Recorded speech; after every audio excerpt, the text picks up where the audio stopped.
Good morning students. Dear students, RCI education hub Bansur की online class में सभी छात्रों का स्वागत है। प्यारे छात्रों, जैसा कि आप जानते हैं कि अब तक हमने प्रश्नावली 1 के क्वेश्चन नंबर 4 तक कर चुके थे। क्वेश्चन नंबर 5 हम आपको कुछ देर बाद समझाएंगे। पहले आप क्वेश्चन नंबर 6 करेंगे। 6/13 को -7/16 के व्युत्क्रम से गुणा कीजिए। व्युत्क्रम का अर्थ क्या होता है? व्युत्क्रम का अर्थ होता है उल्टा।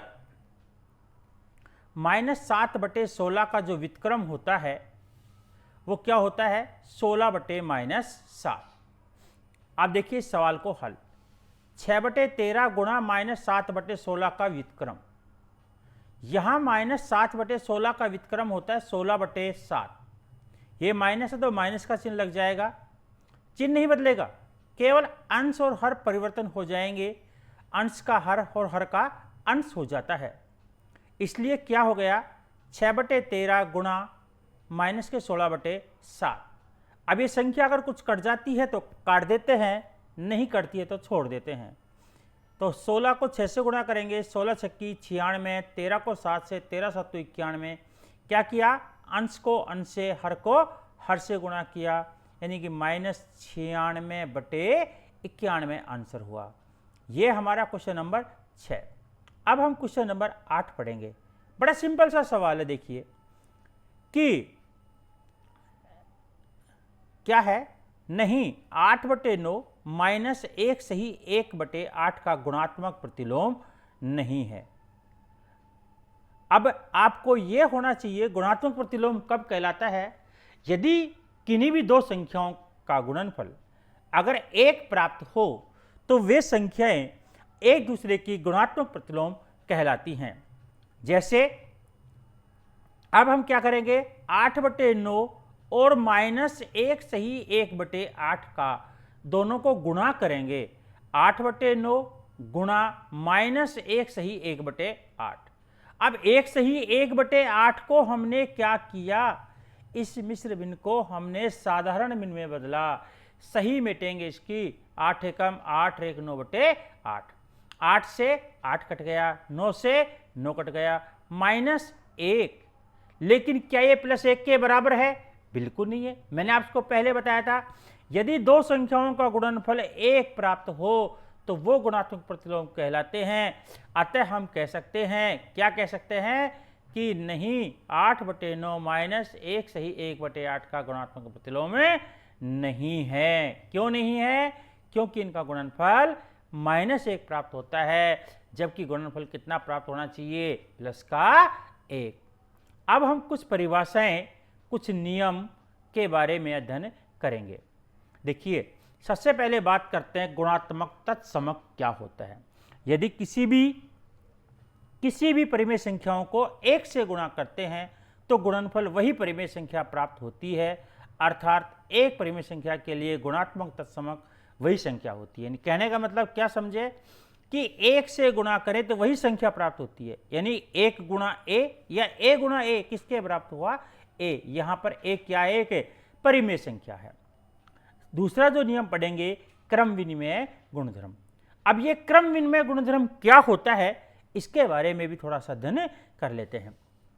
यदि दो परिमेय संख्याओं को किसी भी क्रम में जोड़े, व्यंकलन करें, गुणा करें या भाग दे, उनका मान समान आए तो क्रम विनिमयता गुणधर्म लागू होगा। यदि मान समान नहीं आए तो क्या? क्रम विनिमयता गुणधर्म लागू नहीं होगा। अर्थात क्या हुआ?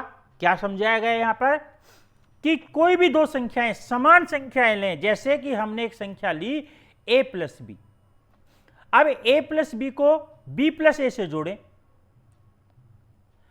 यानी a + b का मान ज्ञात करें, b + a का मान ज्ञात करें। यदि इनका मान समान आ जाए तो गुणधर्म लागू होता है। देखिए कैसे? हमने माना कि a का मान 1, b का मान 2, तो 1 + 2 कितने होते हैं? 3। 2 + 1 भी 3। अर्थात योग में क्रम विनिमयता का गुणधर्म लागू होता है। इसी प्रकार व्यंकलन में याद करते हैं, क्या होना चाहिए? a - b, b - a। अब 1 माइनस 2 और 2 माइनस 1, 1 माइनस 2 करते हैं तो माइनस का 1 प्राप्त होता है, 2 माइनस 1 प्राप्त करते हैं तो प्लस का 1। क्या ये दोनों बराबर हैं? ये दोनों का मान बराबर नहीं आ रहा है। क्यों नहीं आ रहा है? क्योंकि एक प्लस का आ रहा है, एक माइनस का आ रहा है। क्या हुआ? अर्थात क्रम विनिमयता का गुणधर्म लागू नहीं होता है। अब तीसरा नियम गुणा के रूप में पढ़ते हैं। देखिए बहुत सिंपल सा गुणा के नियम में क्या कहलाता है कि a गुणा बी, बी गुणा ए। अब a गुणा बी का अर्थ क्या हुआ? 1 गुणा 2। इसका क्या हुआ? 2 गुणा 1, 2 एकम 2, 2 एकम 2। यहां मान क्या हुआ? आपस में बराबर हुआ। तो क्या नियम लगा? अर्थात गुणन में क्रम विनिमयता का गुणधर्म लागू होगा। अब स्टेप लेते हैं अगले भाग में। अब भाग में लेते हैं a भाग b, b भाग a, यानी कि 1 भाग 2 यानी 1/2, b भाग a यानी कि 2 भाग 1, 2/1। अब 1 में 2 का भाग देंगे 0.5, 2 में 1 का देंगे 2। क्या 0.5 2 के बराबर होता है? बिल्कुल नहीं होता है, हम सब जानते हैं। तो क्या अर्थ हुआ? अर्थात भाग में क्रम विनिमयता का गुणधर्म लागू नहीं होगा। यानी हमारे पास में नियम क्या हुआ कि क्रम विनिमयता का जो गुणधर्म हुआ वो भाग में लागू नहीं होगा। तो आप लोगों ने अभी हमने पढ़े, क्या पढ़े? एक गुणात्मक तत्समक। गुणात्मक तत्समक का अर्थ क्या हुआ? 1 गुणा a या a गुणा a का मान, यानी जिससे भी गुणा करे परिमेय संख्या के मान में कोई परिवर्तन नहीं हो, अर्थात वही परिमेय संख्या प्राप्त हो। और क्या पढ़ा? क्रम विनिमयता गुणधर्म। क्रम विनिमयता गुणधर्म के बारे में तो आप लोगों ने पढ़ा कि a plus B, B plus A, दोनों का मान समान आया तो क्रम, यानी क्या अर्थ हुआ कि योग में क्रम विनिमयता का गुणधर्म लागू होता है। व्यंकलन अर्थात बाकी में लागू नहीं होता है, गुणा में लागू होता है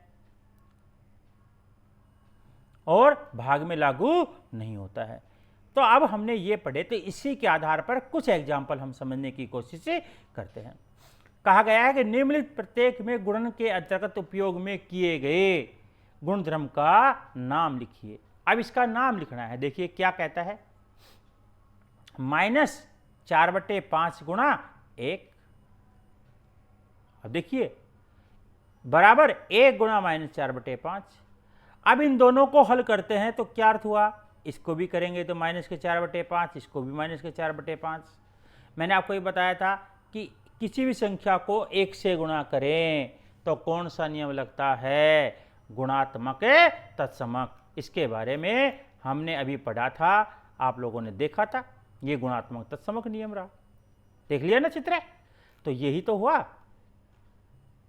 अभी हमने सवाल में देखिए, यहां पे देखिए, अब आ गया ना अपना सवाल, ये देखिए हो गया। और इसी प्रकार का दूसरा सवाल देखिए, माइनस का 13/17, माइनस के 2/17, माइनस के 2/17, माइनस के 13/17। यानी क्या हुआ? a गुणा बी, बी गुणा ए। ये कौन सा नियम कहलाता है? यह गुणा की क्रम विनिमयता का गुणधर्म है। कौन से में? गुणन में, व्यंकलन में, भाग में, जोड़ में। तो किसका चिन्ह है बीच में? गुणा का। इसलिए कौन सा नियम लगा? गुणन का क्रम विनिमयता गुणधर्म। अब और देखिए, माइनस का 19/29, माइनस का 29/-19 बराबर 1। तो ये a गुणा बी बराबर 1, ये कौन सा नियम कहलाता है? गुणात्मक प्रतिलोम। अभी आपको बताया था कि गुणात्मक प्रतिलोम का अर्थ क्या? दोनों संख्याओं को केवल अंश का हर का अंश बदल दिया। ये नियम कौन सा कहलाता है? गुणात्मक प्रतिलोम। अब आगे देखिए 7वां सवाल, 1/3